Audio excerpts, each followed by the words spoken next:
Comme d'habitude, dans tous les lives du matin, chaque mercredi, nous allons maintenant commencer à parler des directives de prière. Hein. Je viens de vous le dire.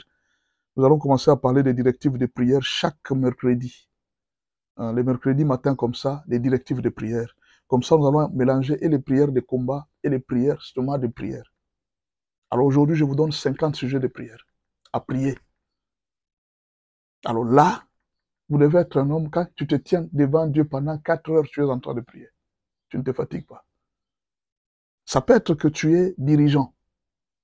Tu ne dois pas manquer des sujets de prière. Tu ne peux pas manquer des sujets de prière quand tu es dirigeant dans une église. Alors nous allons lire un verset, on va poser les bases, nous allons lire un verset qui apparemment n'a rien à faire avec ce dont nous allons parler aujourd'hui, ce matin. Nous allons voir un verset qui n'a rien à faire apparemment avec ce dont nous allons parler aujourd'hui. Alors, c'est Jésus qui a dit,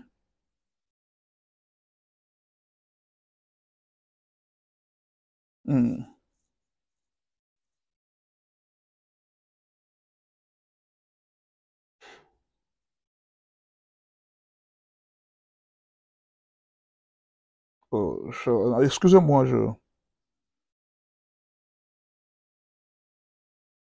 euh, quand vous voyez comme ça, c'est que c'est un verset qui vient d'arriver. Je ne l'ai pas prévu.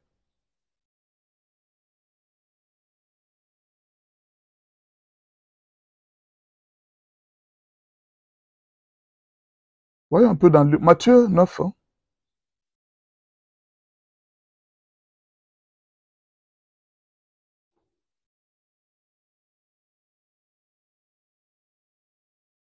Voilà, cette histoire va beaucoup nous aider. Cette histoire va beaucoup nous aider. Voilà, on y va.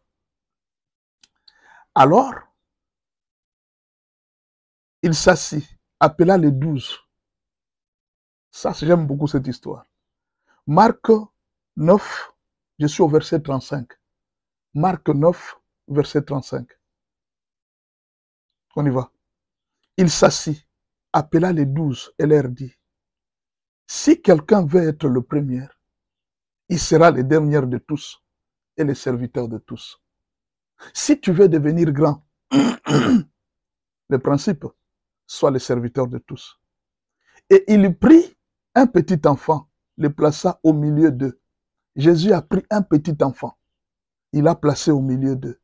Et l'ayant pris dans ses bras, il leur dit, écoutez bien, il a pris l'enfant dans les bras, il leur dit, quiconque reçoit à mon nom un de ces petits enfants me reçoit moi-même.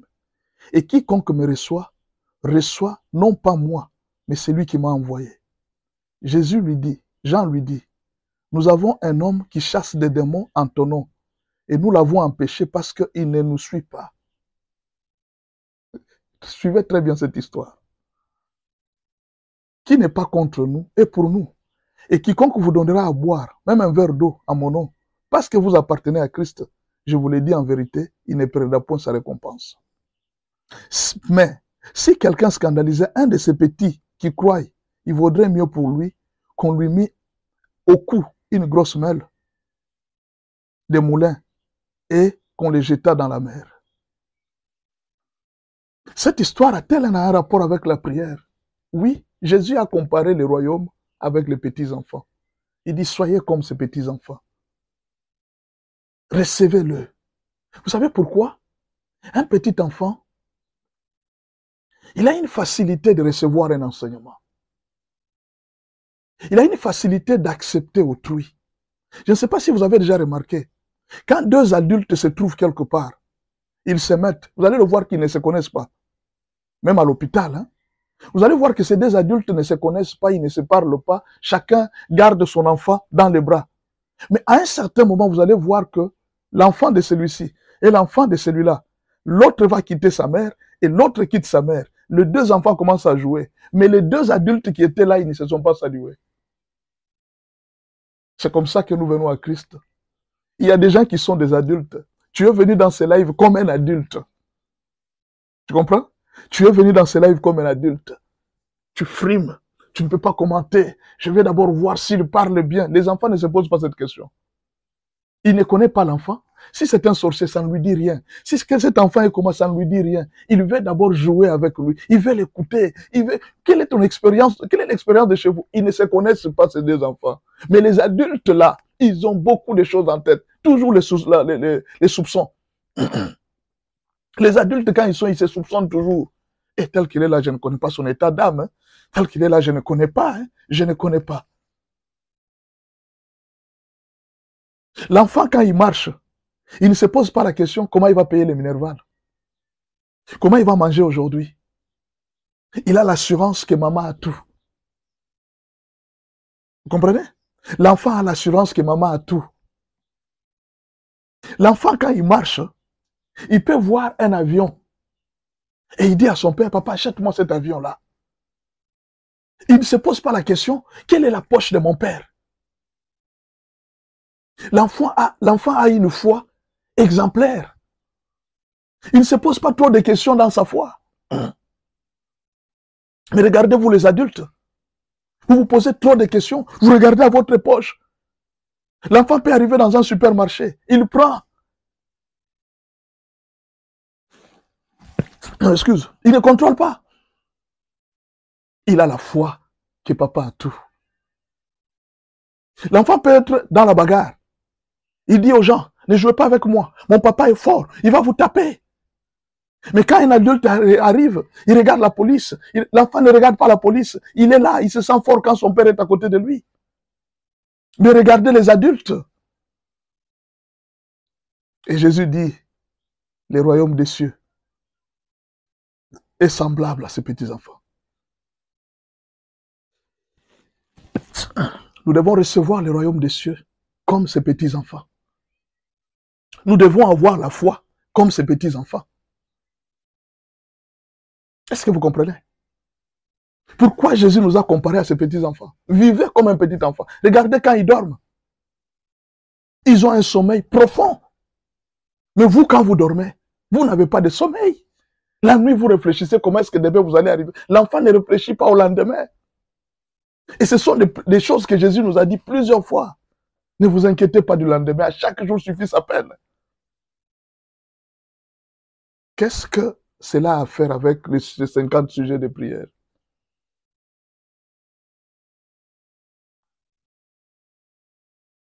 Je vous donne un deuxième verset.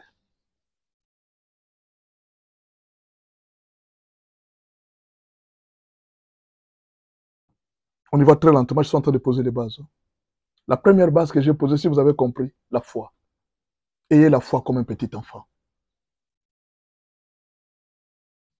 Il a confiance en son père, en la force de son père, en la poche de son père. Il a confiance. Si même nos parents n'ont rien, est-ce que Dieu manque? Si même tu peux dire, ah, je ne sais pas la poche de mon père, hein, je ne sais pas combien mon père a, est-ce que Dieu manque? Des fois, vous allez voir l'enfant qui se réveille le matin. Papa, j'ai besoin d'argent de syllabus. Papa, je n'ai pas de stylo. Tu n'as pas de stylo? Il ne te pose pas la question, papa, tu as combien dans la poche? L'enfant ne te posera jamais cette question. Jamais. L'enfant ne te posera jamais cette question. Jamais. Même pas un seul jour ne te posera jamais cette question.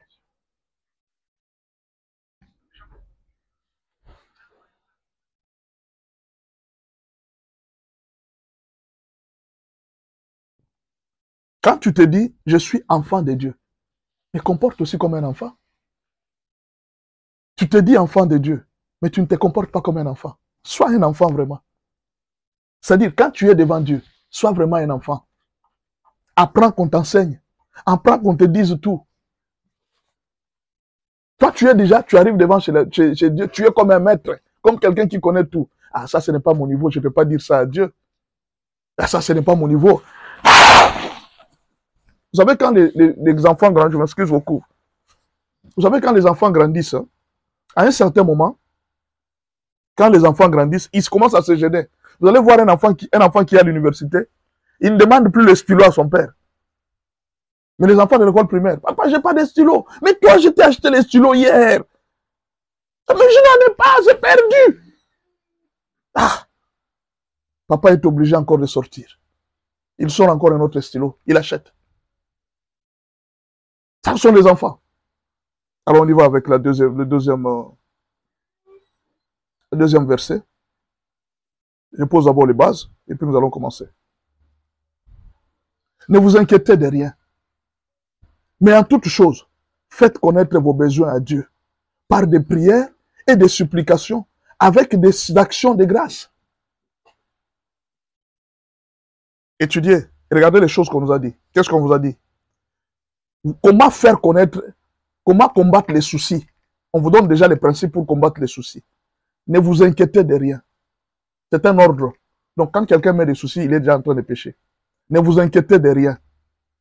Mais en toute chose, tout ce qui vous arrive, faites connaître vos besoins à Dieu par trois moyens.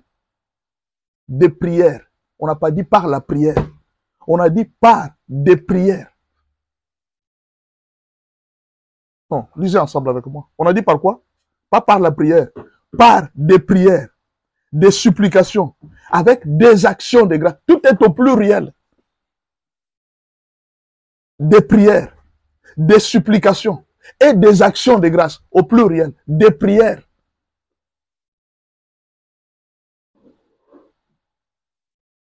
Est-ce que les enfants sont là? Les adultes, ah, lui aussi, il exagère, papa. J'ai déjà grandi. L'enfant ne s'inquiète de rien. Il sait que son père a tout. Je préfère rester enfant de Dieu qu'adulte de Dieu.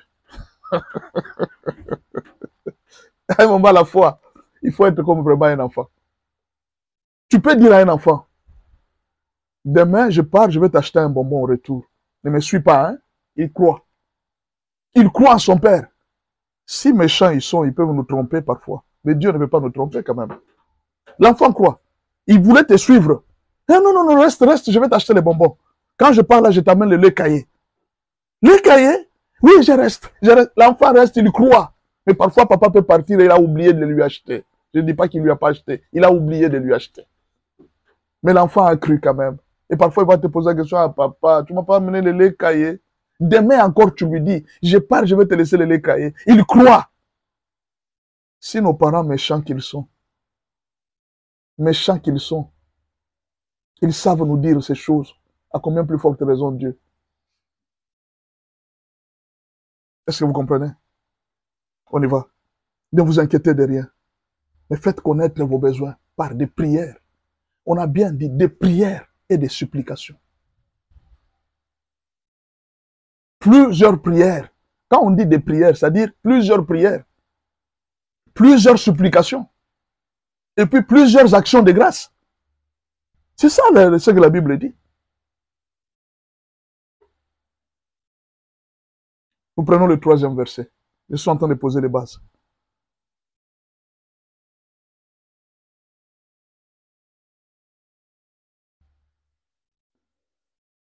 Ephésiens 6. Prenez-moi Ephésiens 6.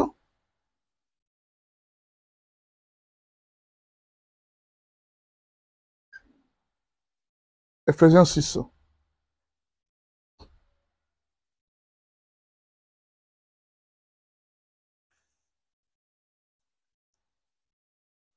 Ephésiens 6. Quelqu'un m'a écrit Ephésiens 6?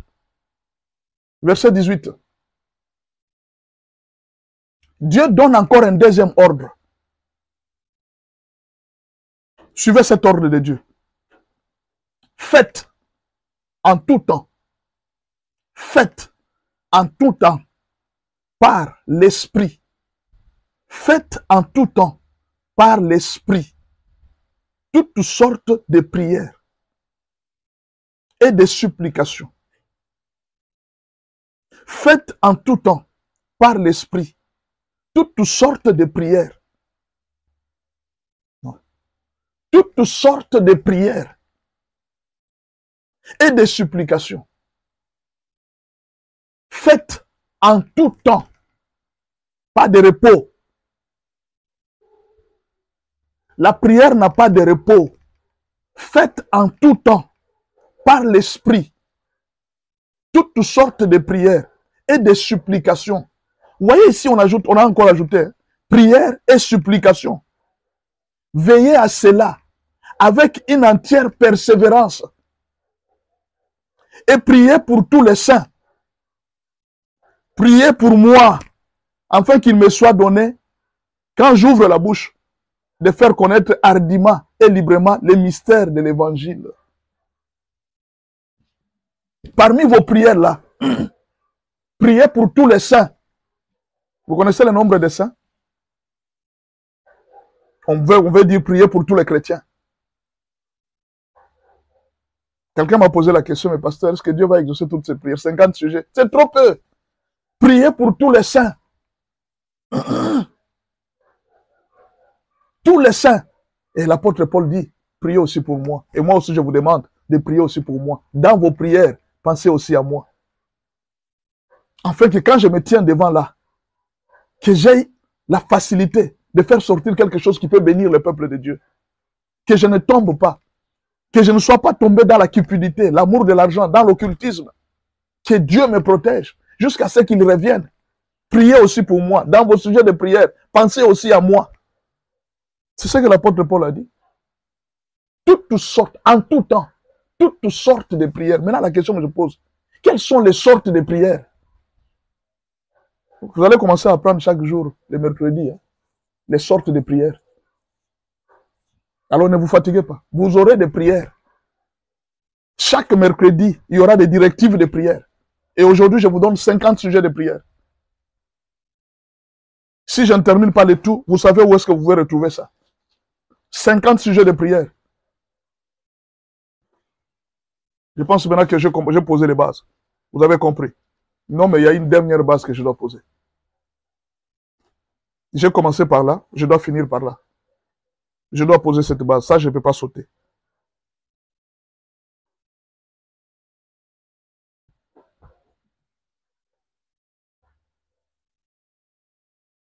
Hébreux 11, verset 6. Quelles que soient les prières que vous faites, le plus grand secret des prières, ce n'est pas la quantité de mots que vous sortez. Le plus grand secret d'une prière, ce n'est pas la quantité de mots, ou même la quantité de sueurs que vous avez fait pour faire une prière, mais c'est la quantité de votre foi. Hébreux 11, verset 6. Or, sans la foi, il est impossible de lui être agréable. Car il faut que celui qui s'approche de Dieu croie que Dieu existe et qu'il est le rémunérateur de ceux qui le cherchent. Quand tu cherches Dieu, tu dois croire que ce que je lui demande, il va me le donner.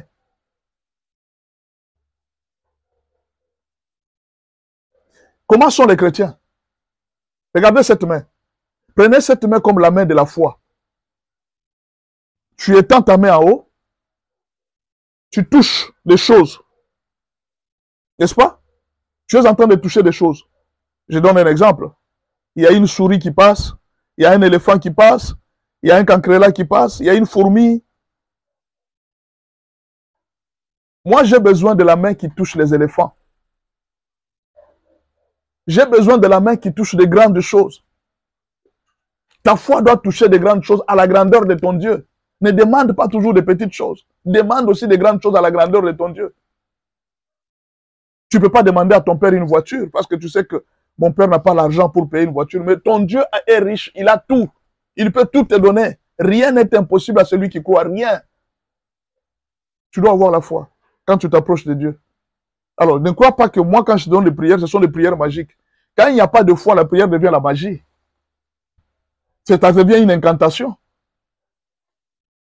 Toute prière doit se faire par la foi. Sans la foi, rien ne passe devant Dieu. Rien ne peut passer devant Dieu sans la foi. Vous devez avoir la foi.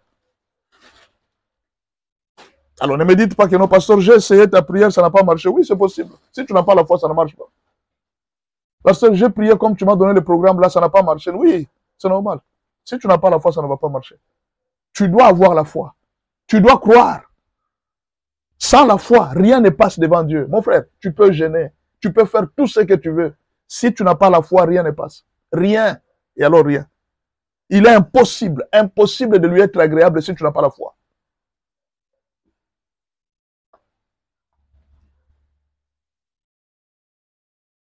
Alors, 50 sujets de prière. On peut commencer. « 50 sujets de prière. 50 sujets de prière. On va commencer maintenant avec nos 50 sujets de prière. Je vais vous donner d'abord le résumé du programme. 50 sujets de prière en une journée. Ça dépend si vous voulez faire une retraite. Vous pouvez faire 3 jours, vous pouvez faire 4 jours. Vous pouvez diriger, ça dépend. Premier groupe de prière. Ce que nous avons ici. Il y a combien de groupes? Il y a 5 groupes de prière. Nous avons groupé 5 groupes de sujets. Premier groupe de prière, ce sont des prières qui concernent les mariages. Premier groupe de prière, ce sont des prières qui concernent les mariages. Voilà, on y va. Deuxième groupe de prière. Dans les mariages, nous avons 13 sujets. Dans les groupes de mariage, nous avons 13 sujets de prière. On va revenir sur ça. Deuxième groupe de prière, c'est la prière pour les enfants. Quelqu'un m'a posé la question, je pense qu'il commence à avoir la réponse. Est-ce que Dieu sera obligé d'exaucer à tous les 50 sujets de prière? Il faut d'abord suivre. Tu as prié pour le domaine de mariage. J'entre maintenant dans le domaine des enfants. Non. Donc, d'après la question, si Dieu a exaucé pour la prière du travail, il ne peut plus t'exaucer pour les enfants. Non, Dieu n'est pas comme ça. Rien n'est impossible à Dieu. Tout ce que tu lui demandes, il te donne. Rien. Tout ce que vous demanderez à mon nom, je le ferai. C'est ce que la Bible dit. Mais le problème, c'est d'avoir la foi. Si tu n'as pas la foi, Dieu ne fait rien. Si tu ne persévères pas, Dieu ne fait rien. Les gens pensent que Dieu c'est automatique. Ce n'est pas automatique. Il faut persévérer. L'apôtre Paul a dit, veillez-y avec une entière persévérance. Mais si vous ne persévérez pas, rien ne va se faire. Si vous ne persévérez pas, rien ne va se faire. C'est pourquoi quand vous avez abandonné les sujets de prière, je vous dis de les reprendre. Deuxième groupe de prière, c'est la prière pour les enfants. Vous avez des enfants? Si vous n'avez pas des enfants, priez pour les enfants de votre soeur. Si vous n'avez pas encore des enfants, vous êtes célibataire, priez pour les enfants de votre oncle. Priez pour ceux qui vous hébergent. Vous pouvez habiter aujourd'hui chez votre oncle. C'est votre oncle qui vous soutient. Priez pour ses enfants si vous n'avez pas des enfants. Dans la prière pour les enfants, il y a combien de sujets de prière?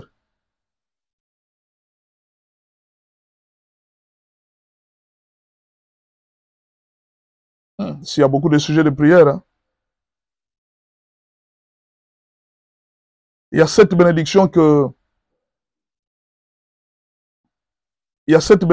David a laissée à Salomon. Cette bénédiction que David a laissée à Salomon. 7. Cette bénédiction pour les enfants seulement. Il y a 7 bénédictions que David a laissées à Salomon. Et nous allons parler de ça.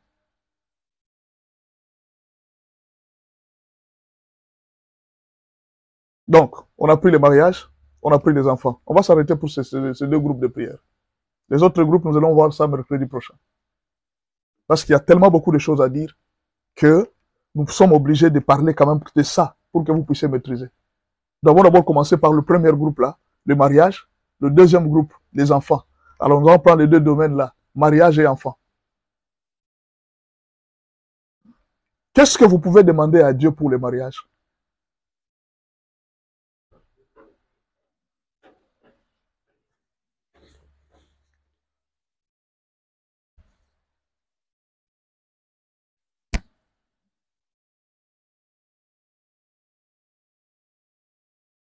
Commençons par les célibataires. Vous êtes célibataire, vous êtes dans ce live. Quels sont les sujets que vous devez demander? Premier sujet, commencez par briser les lois établies. Célibataire, marié ou tout ça, briser les lois établies. Pourquoi? Parce que l'acte qui nous condamnait, il y a un problème que les gens ne comprennent pas. Vous savez, l'interprétation de la Bible ici est très compliquée. C'est très compliqué. Il y a un verset qui dit ceci. On va dire ce verset, hein, parce que ce sont des versets qui compliquent les gens sur les lois établies. C'est un enseignement qui complique plusieurs personnes. Non, nous ne sommes plus sous la loi, tout ça, c'est bien. Mais suivez très bien ce que je vous dis. Peut-être vous allez comprendre autrement. Lisons ensemble.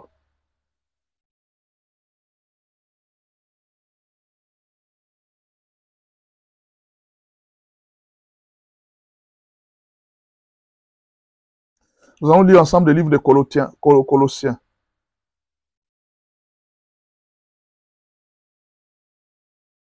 Voilà. Suivez-moi très bien. Vous qui étiez morts par vos offenses et par l'incirconcision de votre chair, il vous a rendu à la vie avec lui, en nous faisant grâce pour toutes nos offenses. Il nous a rendu à la vie, en nous faisant grâce pour toutes nos... Il a effacé l'acte dont les ordonnances nous condamnaient et qui subsistait contre nous. Et il a détruit en les clouant à la croix. Il a dépouillé les dominations et les autorités et les a livrées publiquement en spectacle en triomphant d'elles par la croix. Vous comprenez? Jésus a déjà déchiré l'acte. Il a effacé l'acte dont les ordonnances nous condamnaient. C'est-à-dire, il y avait des lois qui étaient établies. Maintenant, le problème, c'est celui-ci. Jésus a déjà déchiré. Cela est-il automatique ou bien c'est nous qui devons utiliser le pouvoir de Jésus pour déchirer chaque loi? Il y a des gens qui pensent que cela s'est fait automatiquement.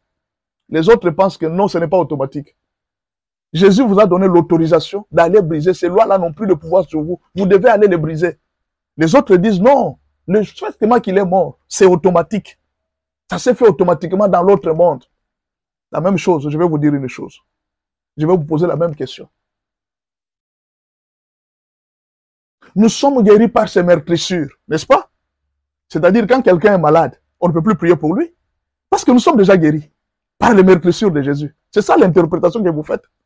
Non, nous sommes déjà guéris par les meurtrissures de Jésus. Oui, nous sommes déjà guéris. Donc on ne prie pas pour les malades. Jésus vous a donné la clé. Il vous a donné l'autorisation. Allez, vous allez vaincre.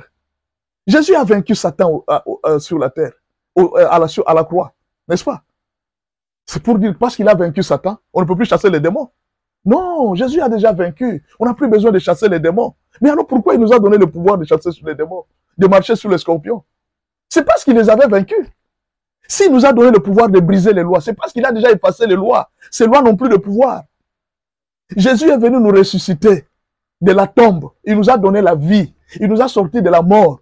Mais il a dit aux disciples, déliez-les et laissez-les aller. Enlevez les chaînes, enlevez tout ce qui est sur eux et libérez-le.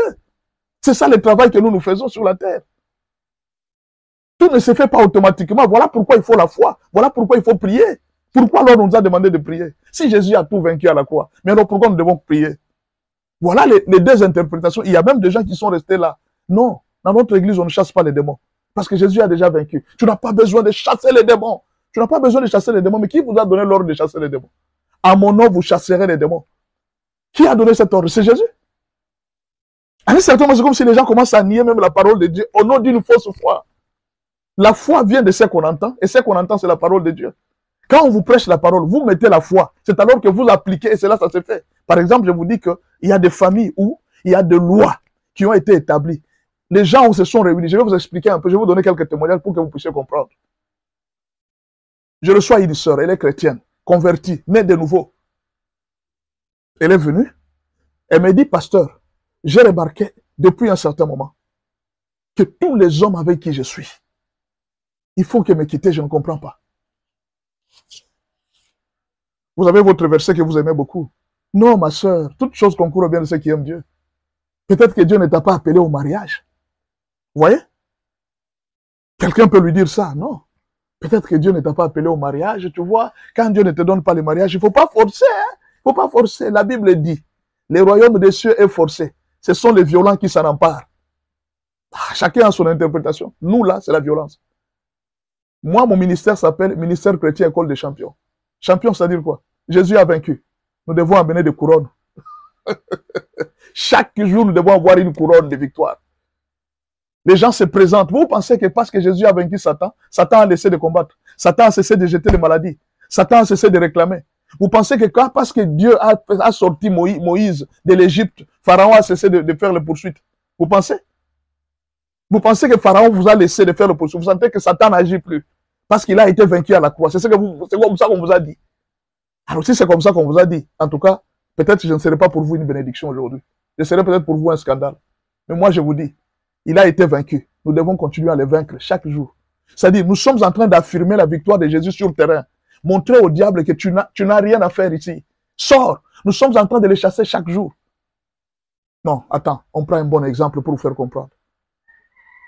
Dieu a dit aux enfants d'Israël, n'est-ce pas? Voyez tout le territoire des Philistins, je vous les ai donnés. C'est pour vous, prenez ça en possession. Et alors, qu'est-ce que Dieu a fait? Il est descendu, il a commencé lui-même à couper les herbes, à combattre pour eux. Non, ce sont eux qui combattaient. Mais Dieu leur a dit, je vous ai déjà donné. Il faut bien comprendre le langage de Dieu. Quand Dieu vous dit, il vous a donné la victoire, c'est-à-dire il vous demande d'aller maintenant. C'est pour vous. Mais si vous trouvez des géants, des fils d'Anak, qu'est-ce qu'on va faire? Il dit, je vous ai déjà donné. Allez seulement, vous allez les gagner. C'est ce que Dieu nous a dit. Il nous a dit ça. Je vous ai déjà donné la victoire sur les démons, sur les scorpions, sur tout ce qui... Rien ne pourra vous nuire. Allez-y seulement. Mais vous arrivez, vous rencontrez les serpents. On vous dit de piétiner les serpents. Il va me mordre, il va me mordre. Il a déjà été vaincu. C'est ça la foi. C'est comme ça que nous prêchons. Donc, j'ai reçu la sœur. J'ai dit, je regarde la beauté de la sœur. La beauté est parfaite. Toi là, manquer un fiancé, impossible. Impossible. Impossible. Tu dois avoir un fiancé. Non, pasteur, je n'en ai pas. Alors viens, on va prier. On a commencé à prier. On a commencé à prier. On a prié. On a prié. On a prié. La sœur est tombée. Il y a un esprit qui voulait se battre avec moi. Oh. Cette sœur veut se battre avec moi. Elle qui cherche le mariage. Oui, un esprit voulait se battre avec moi. J'ai dit, qui es-tu? D'abord à genoux. Au nom de Jésus, tout genou fléchi. À genoux. Il s'est mis à genoux. Mon frère, le nom de Jésus est puissant. À genoux, j'ai dit à genoux. Je ne discute pas avec vous. Vous avez déjà été... Vous n'avez rien à me dire. Non, attends. Non, ferme d'abord ta bouche. Ici, c'est Jésus qui est maître. À genoux. Jésus aime ça. Parce que son autorité est exercée. Ah, Jésus a déjà vaincu pour nous. Nous n'avons plus rien à combattre. Qui vous a dit ça? On vous a dit que Satan est parti se reposer depuis que Jésus a vaincu. C'est ce qu'on vous avait dit. Ou bien on a enfermé Satan en enfer. Il est libre. Il circule. Il circule, il est libre. C'est Jésus qui a dit ça. Mon peuple meurt pour moi. À cause de l'ignorance. Quand on ne vous donne pas une vérité, vous allez souffrir. Mais c'est une sœur en Christ. Elle est née de nouveau. Elle chante à l'église. Elle prie Dieu. Qu'est-ce qu'il y a? Qu'est-ce que vous voulez? Il dit non. Moi, je suis son grand-père. Tu es vivant ou mort? Il dit mort depuis longtemps. En fait, les esprits ne meurent pas. Mort depuis longtemps. Vous allez me poser la question, le pasteur. Est-ce que cette théorie-là est vraie? Mais c'est dans la Bible. On a fait sortir Samuel. Vous n'avez pas vu Samuel? Il est ressorti. Si un devin est en train de faire sortir l'esprit de Samuel, des tombeaux, et Samuel a prophétisé aussi. Hein? Les esprits ne meurent pas. Samuel n'était pas mort. On l'avait enterré, mais il n'était pas mort. La femme l'a devin que Saoul est parti voir. Elle a mené Saoul. Viens, esprit de Samuel ici. Viens, parle-lui. J'ai dit, grand-père, viens ici. Qu'est-ce que tu veux? Il dit, moi, quand j'étais sur la terre, j'avais fait un pacte avec Satan. J'avais dit à Satan, j'ai besoin de vivre pendant 100 ans. J'ai besoin de vivre pendant 100 ans. Ok. Mais alors, en retour, Satan lui a posé, qu'est-ce que tu vas me donner? Il dit, propose-moi ce que tu veux que je te donne, mais moi, en tant que chef coutumier, je vais vivre pendant 100 ans. Satan lui a dit, donne-moi le mariage de toutes tes filles et tes petites filles. Pendant ce temps, Les petites filles ne sont même pas encore nées. C'est ce qu'on appelle les lois établies. Vous allez me dire, mais est-ce que c'est aussi biblique? Oui. Il y a Abraham qui a donné la dîme de Lévi. Lévi n'était pas encore né. Dans le ventre, Lévi était encore... On n'avait même pas parlé de Lévi. Lévi est né avec Jacob, n'est-ce pas? Mais Abraham avait déjà donné la dîme de Lévi. C'est dans la Bible. Lévi n'est pas né. On ne connaît même pas son nom. Abraham avait déjà donné sa dîme dans le ventre. L'enfant n'était même pas encore venu. Ça s'est fait. Les grands-pères avaient déjà sacrifié les malades de ses enfants. Mais en retour, le diable lui a dit, pour que ces filles ne se marient pas, il faudra qu'on leur donne une force physique, qu'elles commencent à taper les hommes. Comme ça, aucun homme ne supportera ces filles-là dans le mariage. Ok. Ils ont signé le contrat. Le grand-père était mort à 99 ans, pour dire que Satan ne dit pas toujours la vérité. Il était mort à 99 ans. Ça, c'est le grand-père qui explique. Moi, je ne connais pas l'histoire de sa famille. Le grand-père est en train de parler. Il dit, j'étais mort à 99 ans. C'est ainsi que j'avais laissé à toutes mes petites filles. Il y a une force physique, même celles qui viendront après, c'est dans le sang. Elles ont un esprit dans le sang. Cet esprit leur donne la force physique, seulement les femmes. Et j'ai chassé cet esprit. Cet esprit est parti. Quand la fille s'est relevée, je lui ai dit, est-ce que dans votre famille, parce que je ne connais pas l'histoire de sa famille, dans votre famille, vous sentez que vous avez une certaine force physique? Ah bien oui, pasteur. Dans notre famille, ah bien ne vois pas mon corps là. Je suis maigre, peut-être tu me vois. Mais il n'y a aucun homme qui peut se jouer avec moi. Je les frappe. Pasteur, quand je me fâche, je suis prêt à soulever même un homme de 100 kilos, je peux le soulever.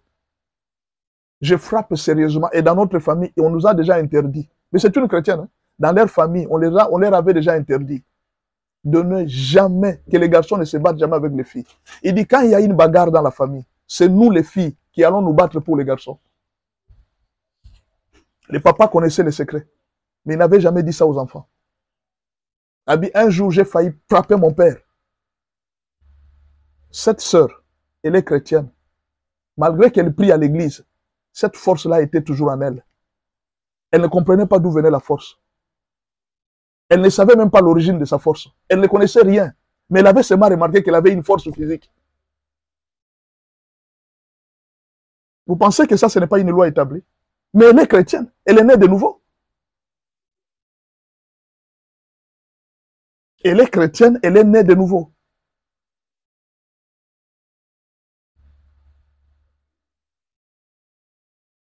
Hier, j'étais au bureau, j'ai reçu une sœur qui est venue. Elle est venue pour un problème de mariage. Ah, je dis, qu'est-ce qu'il y a? Non, pasteur, je ne comprends pas. Les relations, ça ne marche pas, et tout ça. Hier, c'est hier, non? Aujourd'hui, nous sommes mercredi. Hier, mardi. C'est le mardi que je reçois les gens à l'église. Les choses ne marchent pas, pasteur, et tout ça. Et donc, on a commencé à prier. Pendant qu'on priait, il y a un esprit qui s'est manifesté. J'ai dit au Seigneur, Père, le corps est le temple du Saint-Esprit. Ce n'est pas une caverne de voleurs. Tout esprit voleur qui est dans ce corps, qu'il puisse sortir maintenant. Ça, c'est une sœur. Elle est servante de Dieu. À l'église, elle prêche. Elle chante. Elle exhorte.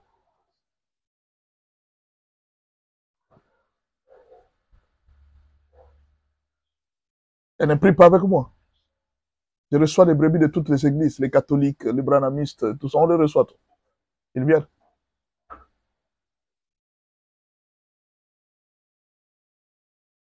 Pendant que je priais, il y a un esprit qui s'est manifesté.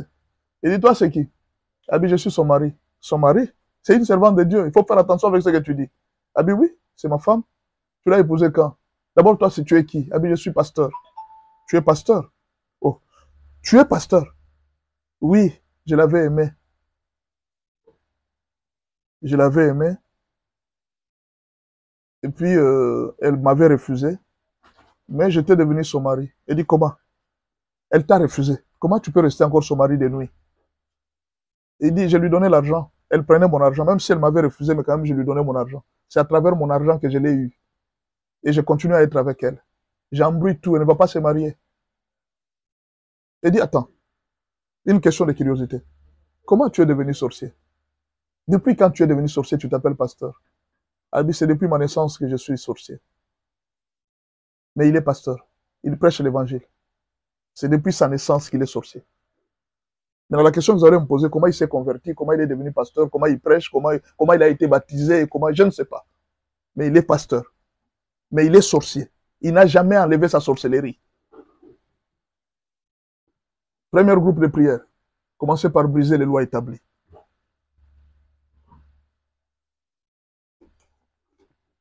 Briser les lois établies des familles. Je t'ai tout dit. J'ai donné ces exemples pour te faire comprendre qu'il ne faut pas jouer. Dieu nous a donné, c'est vrai, la victoire. Je ne peux pas nier. Le Seigneur nous a déjà donné la victoire. Nous avons la victoire. Mais cette victoire, c'est à nous maintenant de l'exercer. Nous avons l'autorité. C'est à nous d'exercer l'autorité. Ne crois pas que Jésus viendra encore, il va commencer à chasser les démons pour toi. Non, il t'a déjà donné l'autorité. C'est à toi de chasser les démons. C'est à toi de guérir les malades. Jésus, elle a bien dit. Guérissez les malades, ressuscitez les morts. Je sais que nous sommes très humbles pour dire que non, voilà, c'est pas moi qui ai guéri, c'est Jésus. Non, Jésus nous avait dit à nous de guérir. Guérissez les malades, ressuscitez les morts, purifiez les lépreux. C'est à nous qu'il nous a demandé d'aller guérir les malades. Parce qu'il a mis à nous un pouvoir. Exercer le pouvoir, chasser les démons, briser les lois établies dans votre famille.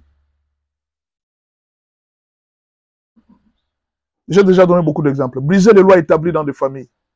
Briser la puissance de l'envoûtement. Vous savez qu'il y a des gens, je viens de vous donner l'exemple de la sœur. Elle est servante de Dieu, mais elle a aimé l'argent de ses garçons sans l'accepter. Et j'ai posé la question au pasteur. Toi, tu es pasteur, tu as déjà fait ça avec plusieurs filles. Elle dit beaucoup de filles. Elle dit, j'ai déjà détruit la vie de beaucoup de filles. J'ai déjà détruit la vie de beaucoup de filles. Elles aiment l'argent, je couche avec elles, je prends leur chance et j'utilise leur chance et j'ai l'argent à partir de leur chance, leurs étoiles. Mais c'est un pasteur qui me parle des chances. Mais il est sorcier. Mais comment tu vas savoir que ce monsieur est sorcier, n'est pas sorcier? Même dans l'église. Parce que cette sœur avait confiance, sachant que c'est un serviteur de Dieu. Heureusement que Dieu lui avait révélé. Il dit, fais attention avec ce monsieur. Mais l'argent, le monsieur lui donnait l'argent. Et à travers l'argent, le monsieur l'a eu. Il faut faire attention. On peut t'envoûter. Tu étais sœur en Christ, tu n'es plus sœur en Christ. Tu ne buvais pas, tu commences à boire. Tu avais abandonné une vie passée, tu es revenu à la vie passée. Le chien est parti manger ce qu'il avait déjà vomi.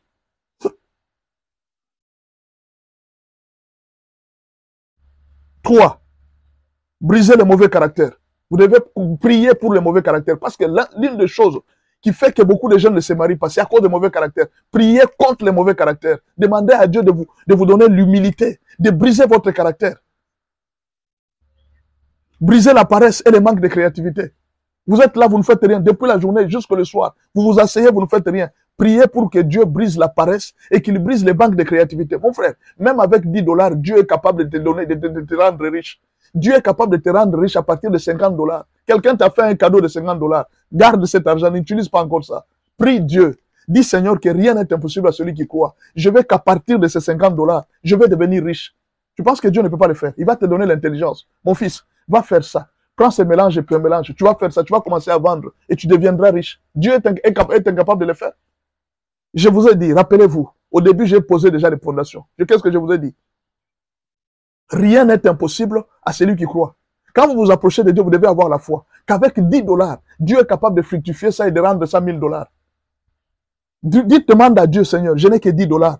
Qu'est-ce que je peux faire avec cet argent? Dieu peut vous donner une intelligence, une créativité. Briser cet esprit qui vous rend paresseux.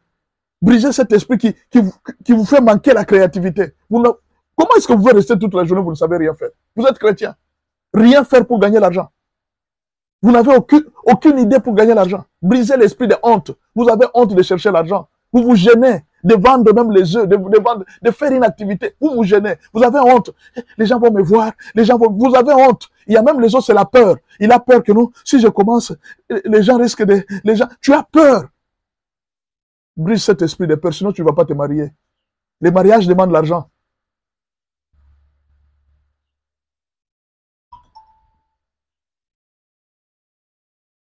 Un autre sujet. Il faut chasser l'esprit de pauvreté. Faites attention avec l'esprit de pauvreté. L'esprit de pauvreté n'agit pas chez les pauvres. Il agit chez les riches. Est-ce que je peux vous dire ça? L'esprit de pauvreté n'agit pas chez les pauvres. Il agit chez les riches. L'esprit de pauvreté ne t'attaque pas. Il attaque les riches. Je vais vous faire pour vous faire comprendre. Si vous voulez priver un terrain, une terre, n'est-ce pas, de l'agriculture, qu'est-ce qu'il faut faire? Il faut couper l'eau. Il faut couper la source. Les gens deviennent pauvres quand la source est fermée. L'esprit de pauvreté n'attaque pas les pauvres, il attaque les sources. C'est-à-dire quoi? Dans la vie, Dieu a prévu des gens qui vont t'aider. Il y a des personnes qui doivent t'aider parce que tu ne peux pas, même quand on a grandi, ce sont nos parents qui nous ont aidés. Maintenant, imaginez qu'on tue vos parents. C'est une source pour vous aider à grandir. On les tue. Ce que le diable est en train de faire, c'est quoi? Fermer les portes de tous ces gens qui peuvent t'aider. Tu ne peux pas sortir comme ça. La vie, c'est pour. On est en train de s'entraider. Tout celui qui peut t'aider. Pour avoir le travail, on peut t'aider à avoir le travail. Pour avoir un capital, on peut t'aider à avoir le capital. L'esprit de pauvreté va fermer les portes, les écluses des cieux. Il ferme. Il ferme la source pour que toi, tu ne sois pas servi.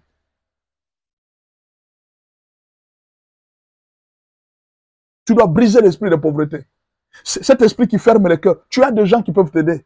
Tu as besoin d'un capital de 300 $. Il y a quelqu'un qui peut te donner ces 300 $. Mais on a fermé les cœurs de tout celui qui peut t'aider, ne peut pas t'approcher. C'est un esprit qui travaille contre toi. Je vais vous lire un verset pour vous faire comprendre. Parce qu'apparemment, j'ai l'impression que cette notion complique beaucoup de gens. Regardez comment est-ce que Dieu a fait pour résoudre la pauvreté. Lisez avec moi. Regardez la stratégie que Dieu a utilisée pour résoudre la pauvreté.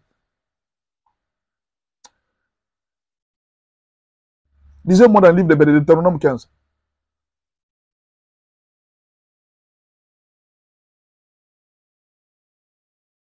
Verset 4. Deutéronome 15, verset 4. Regardez comment est-ce que Dieu a fait pour combattre la pauvreté. Toutefois, il n'y aura point d'indigents chez toi. Ça, c'est Dieu qui dit. Il n'y aura pas de pauvres chez toi. Car l'Éternel te bénira dans les pays que l'Éternel, ton Dieu, te fera posséder en héritage.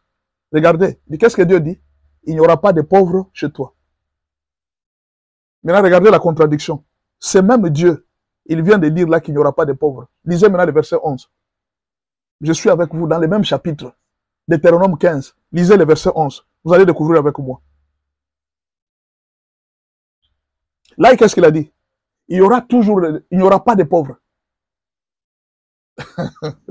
Maintenant, regardez le verset 11. Qu'est-ce que Dieu dit?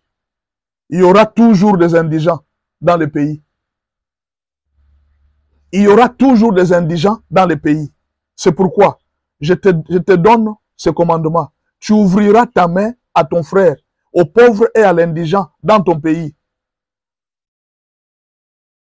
Est-ce que vous avez compris? Est-ce que Dieu s'est contredit? Non, il ne s'est pas contredit. Dieu voulait dire ceci. Pour combattre la pauvreté, ce sont les riches qui doivent aider les pauvres. C'est ainsi que vous allez tous monter. Maintenant, qu'est-ce que le diable fait? Pour accentuer la pauvreté, il crée l'égoïsme dans le cœur des autorités, il crée l'égoïsme dans le cœur des membres de famille, il crée l'égoïsme pour que le nombre de pauvres se multiplie. Voilà pourquoi je vous dis, l'esprit de pauvreté agit auprès des riches, agit auprès des autorités. Ça n'agit pas chez les pauvres. Les pauvres, Dieu leur a déjà donné l'ordre. Quel est l'ordre que Dieu a donné? Les riches vous aideront. Quand vous serez en difficulté, écoutez, si l'un de tes frères hébreux, homme ou femme, se vend à toi, c'est-à-dire il est devenu très pauvre, qui n'a plus de moyens de vivre, il te servira 6 années. Mais la 7e année, tu les renverras libres chez toi. Et lorsque tu les renverras libres chez toi, tu ne les renverras point à vide. Tu lui feras des présents de ton menu bétail, de ton air, de ton pressoir, de ce que tu auras par la bénédiction de l'Éternel, ton Dieu. Tu comprends? C'est-à-dire, quand ton frère te sert, les jours où il te quitte, 7 ans, tu ne peux pas dépasser 7 ans de le servir. La pauvreté d'un enfant de Dieu ne peut pas dépasser 7 ans. Après 7 ans, Dieu a suscité quelqu'un pour te donner la parcelle, les biens, la vie, pour que tu sois tranquille. Ça ne peut pas dépasser 7 ans.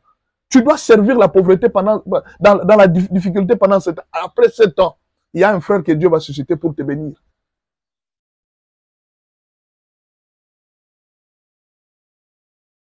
Est-ce que tu as compris? Maintenant, toi, tu as des moyens. Quand tu fermes ta poche, ta main, tu connais combien de personnes que tu es en train de rendre pauvres? Tu es un membre de famille. Quand tu fermes ta main, tu connais combien de personnes tu es en train de faire souffrir? S'il y a beaucoup de pauvres, c'est parce que les autorités, une seule personne peut s'accaparer d'1 million de dollars pour lui seul. Mais il y a beaucoup de travailleurs qui ne sont pas payés. C'est à cause de l'égoïsme. C'est comme ça que le diable agit, pour rendre les gens encore plus pauvres, plus misérables. Voilà pourquoi Dieu a dit, il n'y aura pas de pauvres si vous avez un cœur ouvert. Mais si vous avez un cœur fermé, il y aura beaucoup de pauvres parmi vous. Alors, le sujet de prière que je donne, commence à prier chaque jour pour que Dieu touche les cœurs des gens en ta faveur. Prie pour que Dieu touche les cœurs des gens en ta faveur.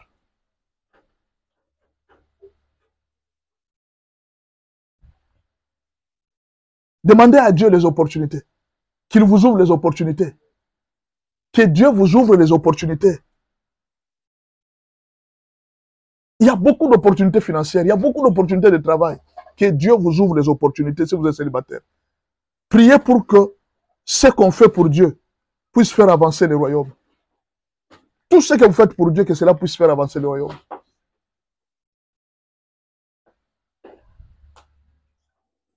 Deuxième groupe, toujours dans les mariages. Je suis avec les fiancés, les mariés et les célibataires. Ensemble. Fiancés, mariés et célibataires. Suivez-moi très bien. Je suis toujours dans le premier groupe de prière. Aujourd'hui, on va parler de deux groupes de prière. Les mariages et les enfants. N'est-ce pas? Ok. Vous êtes tous là jusque-là. Quand je vous ai parlé de 50 sujets de prière, vous voyez que depuis que j'ai commencé, je ne suis même pas encore arrivé à 3 sujets. La foi vient de ce qu'on entend, et ce qu'on entend vient de la parole de Dieu.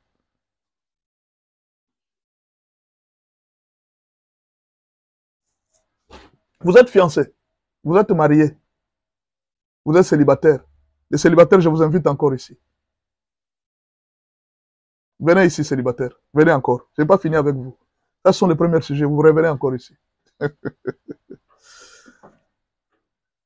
Brisez. D'abord, commencez par chasser les maris et les femmes de nuit. Ce qu'on ressent et ce qu'on ne ressent pas. Faites attention. Je sais pourquoi j'ai dit cette phrase. Chassez les maris de nuit. Même si vous les voyez. Même si vous ne les voyez pas. Chassez-le. Est-ce que vous savez que le fait de regarder seulement un clip pornographique, ça peut vous faire entrer un mari de nuit ou bien une femme de nuit? Est-ce que vous savez ça? Parfois, ces maris de nuit peuvent se manifester. Parfois, ils ne se manifestent pas. Mais vous allez remarquer une chose.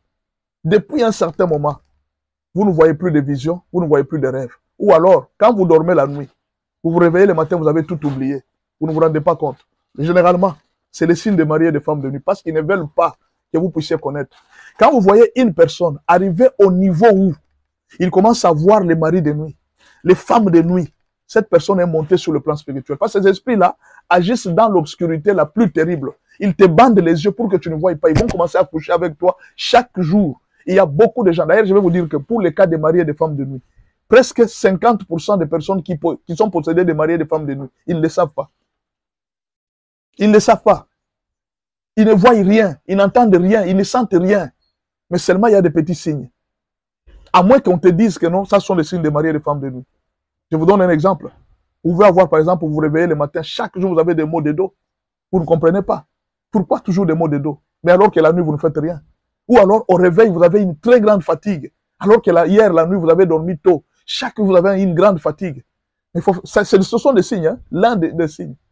Parfois, ça peut être pour une femme, des infections répétitives. Des infections qui se terminent, tu te rends compte que non, mes sous-vêtements, je lave bien, je suis propre et tout ça. Mais d'où viennent ces infections? Tu ne fais pas de prostitution, ton corps, tu ne les donnes pas aux hommes. Mais tu es toujours dans les infections. C'est un signe. Parfois, c'est l'envie de se masturber. À tout moment, tu as envie de te masturber à tout moment. C'est un signe des maris et des femmes de nuit. Mais tu ne rêves pas nécessairement. Tous ceux qui ont des maris de nuit et des femmes de nuit ne rêvent pas nécessairement. D'ailleurs, je viens de vous dire, les maris de nuit, quand ils viennent, la première chose, ils vous bandent les yeux. Pour que la nuit, vous ne puissiez rien rêver, rien voir. Ils vont jouer de votre corps pendant très longtemps. Et déjà, il y a des personnes qui ont honte d'en parler. Parce que moi, je vois des maris et des femmes de nuit, mais je ne sais pas en parler. Que Dieu t'ouvre les yeux. Vous êtes mariés. C'est ce que je vais vous dire. Même dans les mariages, il y a des hommes qui ont des maris de nuit. Mariés. La femme est mariée. J'ai reçu un cas une fois. Il y a une femme qui avait, chaque fois qu'elle avait les incompréhensions avec son mari, la nuit, il y avait un homme qui venait coucher avec elle. Si vraiment elle dort ce jour-là, en incompréhension avec son mari, la nuit, elle va voir un mari de nuit qui vient coucher avec elle. Elle ne comprenait pas. Les jours qu'on a fait la délivrance, c'est une femme mariée. C'était son ex. Un homme qui voulait l'épouser depuis longtemps. Cet homme, ce monsieur-là était un sataniste. C'était un sorcier. Mais la femme, bon, elle n'avait pas compris comment est-ce qu'il ne s'était pas marié. Cet homme l'avait beaucoup aimé, mais il ne s'était pas marié. Et cet homme, jusqu'à 45 ans, il n'était pas toujours marié. Mais il servait Dieu dans l'église. Mais dans l'entretemps, il continue à être le mari de nuit de cette femme mariée, la femme d'autrui. Et quand on a prié, ce monsieur a dit, il dit, je n'ai jamais cessé d'aimer cette femme. Elle est toujours ma femme. Il dit, mais toi, tu es serviteur de Dieu. Est-ce que vous comprenez? Tu as des maris et des femmes de nuit. D'abord, d'après toi, tu penses que ces esprits-là font quoi dans ta vie? Ils font quoi? Ils sont venus. Quand vous voyez un esprit dans le corps de quelqu'un, l'objectif est le même. Voler, tuer, égorger, détruire. Ils sont venus voler l'étoile. Ils sont venus détruire ta vie, te laisser des myomes, des infections, pour qu'on puisse t'opérer plusieurs fois, détruire ton corps.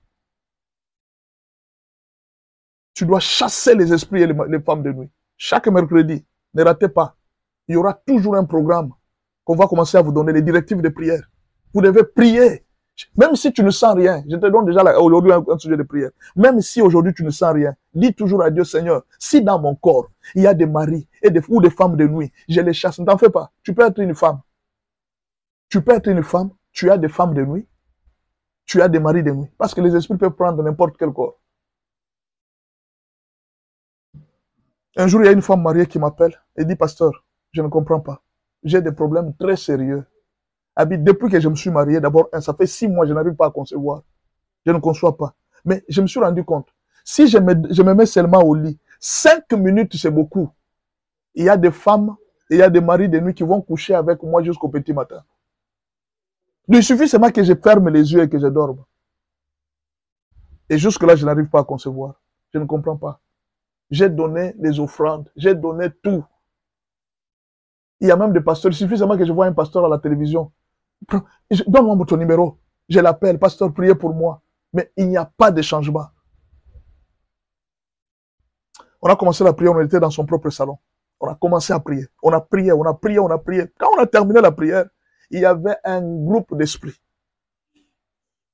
Parmi les esprits, il y avait 3 personnes qui étaient ses propres cousines. Les cousines ont dit, nous n'avions pas été contents le jour qu'elles s'étaient mariées. Nous n'étions pas contents. C'est pourquoi on était resté en elle. Il dit, tu vois, ces parties intimes là, c'est notre poubelle. Chaque fois que nous avons une saleté, nous venons jeter. Et cette femme allait à l'hôpital chaque jour. Elle allait à l'hôpital. Cette femme allait à l'hôpital chaque jour. Donc presque chaque semaine, infection. Chaque semaine, infection. Chaque semaine, infection. Il dit, elle a des infections parce que sa partie intime là, c'est là que nous avons mis notre poubelle. C'est là que nous jetons toutes les saletés que nous jetons dans sa partie intime. Et nous venons coucher avec elle chaque jour pour qu'elle ne sente pas la joie du mariage. Et cette femme était violente. Il suffisait seulement d'un petit conflit. Elle a déjà collé son mari. Qu'on se batte. Heureusement qu'elle avait un mari doux. Le mari ne voulait pas ça. Est-ce que vous comprenez? Cherchez la délivrance des maris et des femmes de nuit. Ah, je vais vite, hein. Briser les liens de telle mère, telle fille. Regarde bien ce qui s'est passé dans ta famille. Telle mère, telle fille. Fais attention avec ça. Ce qui est arrivé à ta mère risque de te revenir. Ce qui est arrivé à ton père risque de te revenir. C'est une loi de la Bible. Ézéchiel 16, verset 44. Voici qu'on va t'appliquer ce proverbe. Telle mère, telle fille. Tu vas copier les caractères de ta mère. Fais attention avec ce que... Si tu te rappelles que ta mère avait divorcé, fais attention, ne divorce pas. Ne divorce pas, n'appelle pas les divorces parce que regarde la vie de ta mère. Regarde ce qui est arrivé à ta mère. Regarde comment est-ce que ta mère a souffert. Ne divorce pas. Regarde comment est-ce que ton père était dans la boisson. Brise cet esprit de ton père qui commence à te suivre. Tu ne dois pas rester dans l'alcool. Ton père était polygame. Tu veux aussi tomber dans la polygamie. Brise cet esprit de polygamie. Tu vas souffrir. Regardez comment est-ce que vous êtes avec vos frères.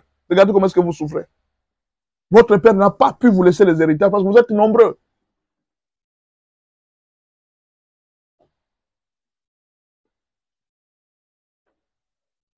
Il faut briser la puissance des incompréhensions.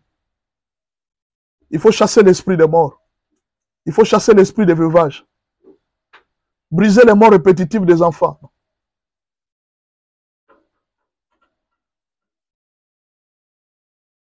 Briser la puissance des incompréhensions. Briser les liens de tel père, telle mère. Il faut briser la puissance de l'infidélité et de l'adultère. Il faut chasser ça dans les mariages. Il faut briser la puissance des déceptions répétitives. Tu as toujours eu des fiancés, mais vous n'aboutissez jamais. Brise cette puissance. Il me reste à peu près 20 minutes. Je vais parler du deuxième groupe de prière. Je vous ai dit, si vous avez besoin de cette prière, écrivez-moi. Vous allez prendre ça. C'est gratuit. 50 sujets de prière.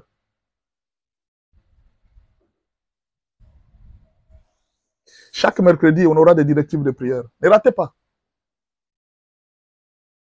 Ne ratez pas les mercredis. Vous aurez des directives de prière. Après les enseignements de mardi, lundi, mercredi, directive de prière. Et jeudi, on adore Jésus. Vendredi, on reprend avec les conseils. Et samedi, on parle du mariage. C'est ça notre programme de toute la semaine. Deuxième groupe de prière. On a commencé par le premier groupe de prière, c'est les prières de mariage. Deuxième groupe de prière, ce sont les enfants. Ayez le temps de prier pour vos enfants. Ayez le temps de prier pour vos enfants. Et là, il y a des sujets de prière pour les enfants. Mais notre principe est le même. Avant de te donner des sujets de prière, nous te donnons d'abord un enseignement, que tu comprennes. Pourquoi? La foi vient de ce qu'on entend, et ce qu'on entend vient de la parole de Dieu. Il faut que je crée d'abord la foi en toi, par les enseignements bibliques. Quand tu as la foi, la prière devient facile. Quand tu as la foi, la prière devient facile. Quand tu as mis seulement la foi, la prière devient facile. Mais si tu n'as pas la foi, c'est difficile. Je peux être là en train de prêcher à quelqu'un d'autre qui est en train de bouder. Ce qu'il dit là, moi, je ne crois pas. Ce qu'il dit là, moi, je ne crois pas. Il n'y a pas de problème. Le royaume des cieux est reçu comme pour les petits enfants. Les adultes ne comprennent rien.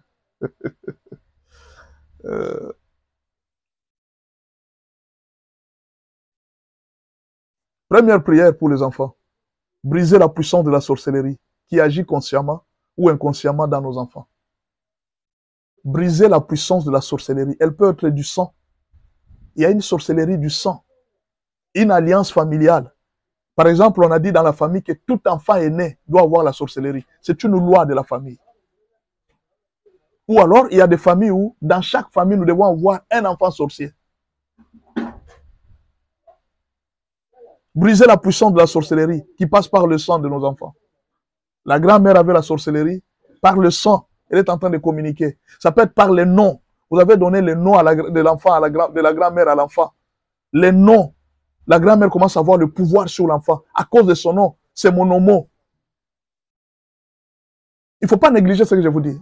Ne négligez pas. Sinon, vous allez laisser la sorcellerie grandir jusqu'à un certain âge.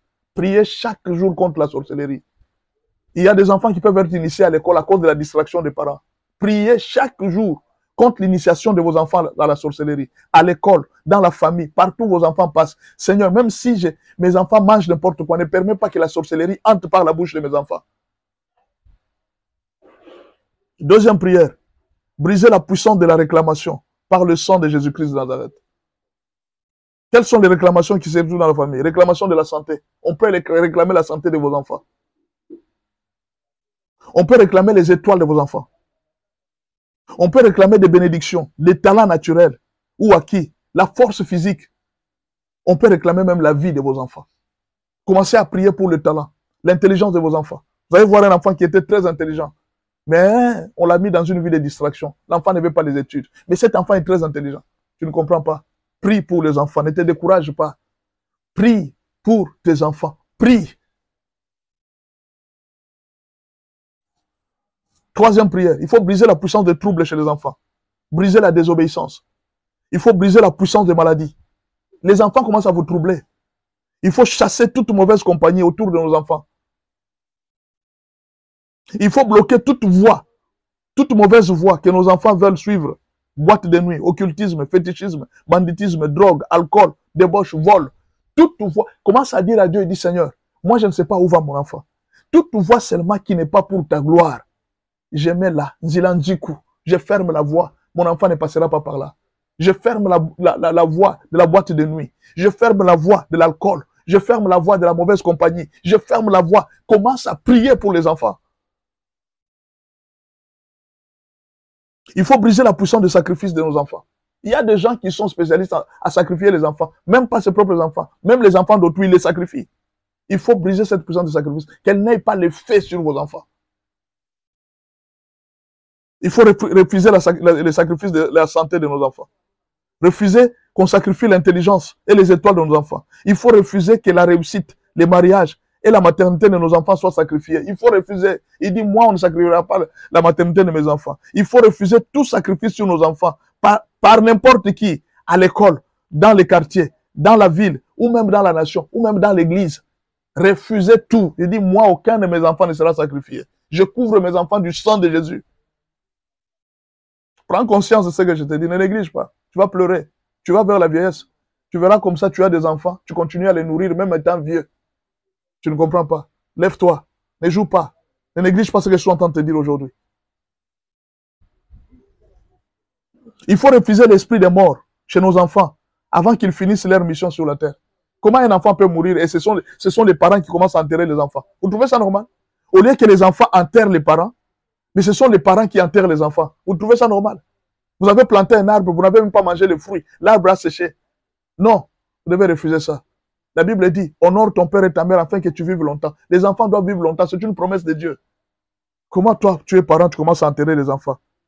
Non, ce n'est pas normal. Il faut refuser ça. Dieu ne t'a pas donné tes enfants pour qu'ils meurent avant toi. Tu dois mourir après tes enfants.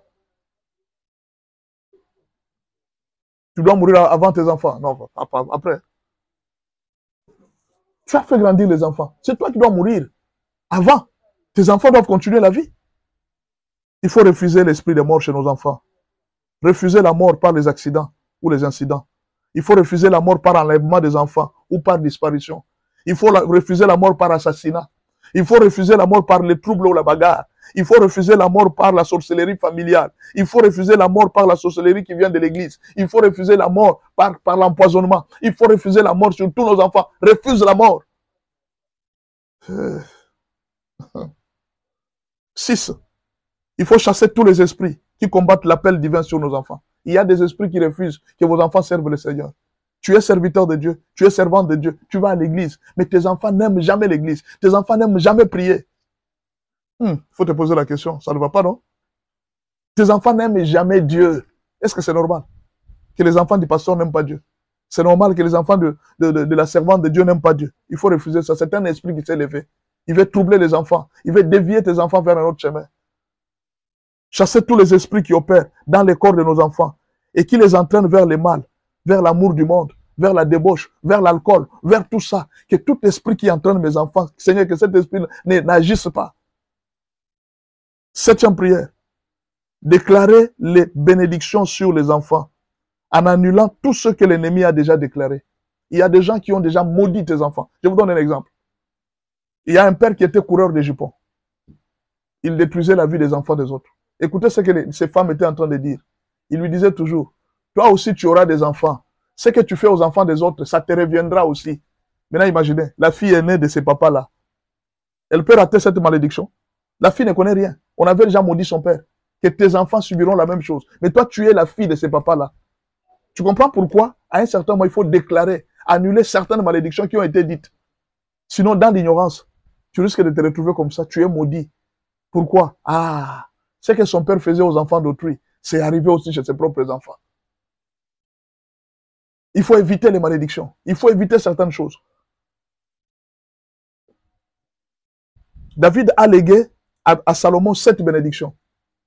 Et je vais vous citer ces bénédictions pour terminer. Les détails, vous aurez ça dans ces livres. David a légué à Salomon 7 bénédictions. Je vous les cite seulement. Tous les détails, vous allez avoir ça dans cet ouvrage. Vous pouvez le prendre gratuitement. Écrivez-moi sur WhatsApp, plus 243, 81, 86, 81, 652.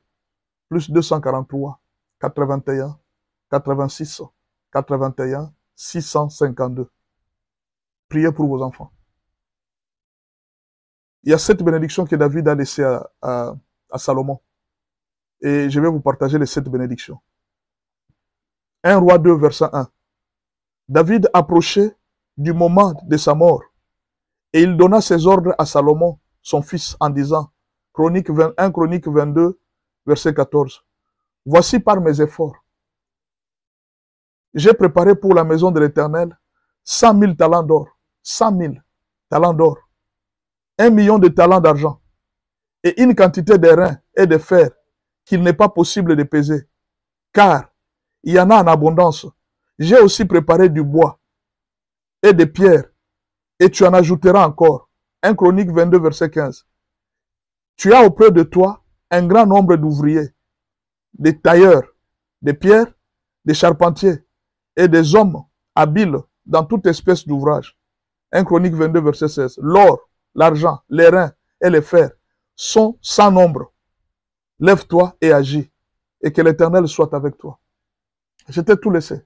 J'ai laissé les bénédictions. Lève-toi et agis. Il dit, moi j'ai fait ma part. C'est ce que Dieu aussi te dit aujourd'hui. J'ai fait ma part. Je suis déjà mort pour toi. Maintenant toi, lève-toi et agis. Prends possession des terrains. Prends possession des territoires. Première bénédiction. Première chose. Quand il est entré au pouvoir, David est le type de Christ qui a souffert, qui a donné sa vie pour laisser un héritage à ses fils. N'est-ce pas? C'est ça l'image de Christ, non? Christ a souffert, il nous a laissé un héritage. Alors, quand il est entré au pouvoir, Salomon n'avait pas à se battre car son père avait déjà tout vaincu. Dans tout son règne, Salomon ne s'était pas battu car il vivait de la victoire et de l'héritage de son père. Mais il devrait agir. Pour vivre la paix, tu dois agir. C'est ce que son père lui a dit. Il dit, moi j'ai fait ma part. Toi, pour vivre la paix, tu dois agir. Agis, mon fils. Lève-toi et agis. L'action là, c'est la foi. Première bénédiction que David a laissée à Salomon, la paix. C'est la première bénédiction. Je vous ai dit, je vais juste citer. La paix. Comme Goliath et les Philistins et les royaumes environnants étaient soumis, Salomon ne pouvait vivre que la paix. C'est-à-dire quoi? Là où tu devrais te battre, imaginez nous autres ici, là où nous devrions nous battre, nous crions au nom de Jésus, les démons sont en train de tomber. Donc le combat que nous avons, ce n'est pas à la hauteur que nous devions combattre si nous n'avions pas. On devrait faire des sacrifices. Tu sacrifiais même nos enfants pour gagner. Mais Jésus a déjà fait les sacrifices pour nous. On n'a plus besoin de sacrifier nos enfants. Nous vivons la paix. La paix, mes frères. Nous sommes en train de combattre dans la paix. Deuxième bénédiction que David a laissée à Salomon, les règnes. Les règnes, c'est la domination totale sur nos ennemis et sur tous ceux qui nous environnent. C'est ça les règnes. Il avait laissé à son fils les règnes. Je n'ai pas beaucoup de détails à donner. Troisième bénédiction, la richesse et la renommée. David était connu. Il a laissé à son fils aussi la renommée. Quatrième bénédiction, les relations. David avait laissé à son fils des relations. On va voir ce sont des versets. Cinquième bénédiction, les services du temple. Il lui a laissé aussi les services du temple. Occupe-toi du temple. Sixième bénédiction, la justice. Septième bénédiction, les fardeaux pour le peuple. Et la dernière bénédiction, c'est l'alliance.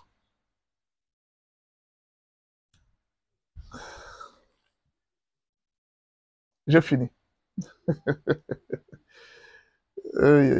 Si tu as besoin de détails, tu m'écris sur WhatsApp. Tu auras ça dans tous les détails parce que je dois respecter le temps. Ce que je te demande, c'est de ne pas te reposer. Prie. La prière, ça demande l'intelligence. La prière, ça demande la parole de Dieu. Tu étudies la parole de Dieu, tu la comprends. C'est alors que tu pries. La foi vient de ce qu'on entend, et ce qu'on entend vient de la parole de Dieu. La foi vient de ce qu'on entend, et ce qu'on entend vient de la parole de Dieu. Le souci de Dieu est que tu pries. Toutes sortes de prières. Tu vois là, je n'ai pas mis les actions de grâce. Et si tu as ajouté les actions de grâce, les remerciements de tout ce que le Seigneur fait pour toi, tu remercies Dieu de tout ce qu'il est en train de faire pour toi. Il faut mettre les actions de grâce. C'est très important. Faites des prières et des supplications avec des actions de grâce. Veillez-y avec entière. Persévérez. Persévérez, ne vous fatiguez pas. Dieu va vous donner le mariage. Dieu va vous donner ce que vous cherchez. Est-ce que vous avez compris? Demain, nous allons adorer le Seigneur. Demain, c'est jeudi. Nous allons adorer le Seigneur. Ne ratez pas demain jeudi. On va parler de l'adoration. D'une grande adoration. Les armes silencieuses. Vous avez déjà entendu parler des armes silencieuses? L'adoration comme arme. Demain, vous allez manipuler l'adoration comme arme. Je m'écris, loué soit l'Éternel, et je suis délivré de mes ennemis. Waouh, demain c'est terrible. Ne ratez pas demain matin. Invitez les gens à venir dans ces lives. Partagez ces lives. Et Dieu va vous bénir. En attendant que le Seigneur Dieu vous fasse du bien, vous avez les soucis de soutenir le ministère, faites-le. Il y a un numéro de notre frère qui est là, Zambé de Moutou, ou alors vous prenez carrément mon numéro, plus 243 81 86 81 652. Vous pouvez soutenir le ministère. Vous pouvez bénir Dieu. Vous pouvez faire vos actions de grâce. C'est pas un problème. Si vous avez votre pasteur, faites-le. C'est pas un problème. Vous pouvez au moins bénir Dieu. Plus 243. Plus 243. 81. 86. 81. 652. Plus 243. 81. 86. 81. 652. Avez-vous été béni par cette parole? Bénissez aussi le Seigneur. Soutenez l'œuvre de Dieu. En attendant, que votre journée soit bénie. Moi, je prie pour vous. Que Dieu vous exauce. J'aime beaucoup ça. Hein? Ça, j'aime beaucoup ça. Je donne toujours cette bénédiction ici. Mais aujourd'hui, je n'ai pas vu Ray. Ray n'est pas là. Et Kali n'est pas là. Il y a beaucoup de gens que je n'ai pas vu aujourd'hui. Ray n'est pas venu. Ray, tu es où? Hein? Ray, je ne t'ai pas vu aujourd'hui. Alors, si vous avez raté une des parties de cet enseignement, allez sur YouTube. Vous allez retrouver cette partie de cet enseignement. Si vous êtes venu en retard, allez sur YouTube, demandez Pasteur Benjamin Aoka officiel. Cherchez sa chaîne YouTube, Pasteur Benjamin Aoka officiel. Vous allez retrouver même d'autres lives, les lives d'hier, d'avant-hier, et même d'autres lives qu'on est en train de mettre sur les enseignements, sur l'intercession. Il y a beaucoup de lives qu'on est en train d'ajouter chaque jour. Chaque jour, on est en train d'ajouter des lives, pas des lives TikTok, on ajoute aussi d'autres enseignements qui peuvent vous aider dans votre ministère. Donc, allez sur notre chaîne, il y a toutes sortes d'enseignements. Nous sommes en train de garder un dépôt là-bas, on ne sait jamais. Que Dieu vous bénisse en entendant et que Dieu vous fasse du bien dans tout ce que vous êtes en train de faire. C'est de tout mon cœur que je vous bénis, c'est de tout mon cœur que je suis dans la joie d'avoir été dans ce live. Il est 7h30, je suis obligé de vous quitter. Seigneur Jésus, j'ai fait ma part. Accepte aussi de faire ta part parmi tes enfants. Bénis-le, éternel Dieu, et visite chacun d'eux. Je te supplie, éternel Dieu, d'exaucer toutes les prières que nous venons de faire aujourd'hui. Que ce soit chez les célibataires, les mariés, les enfants. Bénis nos enfants, protège nos enfants, et que ta main puissante soit sur nous. Au nom de Jésus-Christ de Nazareth. Amen. Aïe, aïe, aïe. Merci beaucoup. À la prochaine.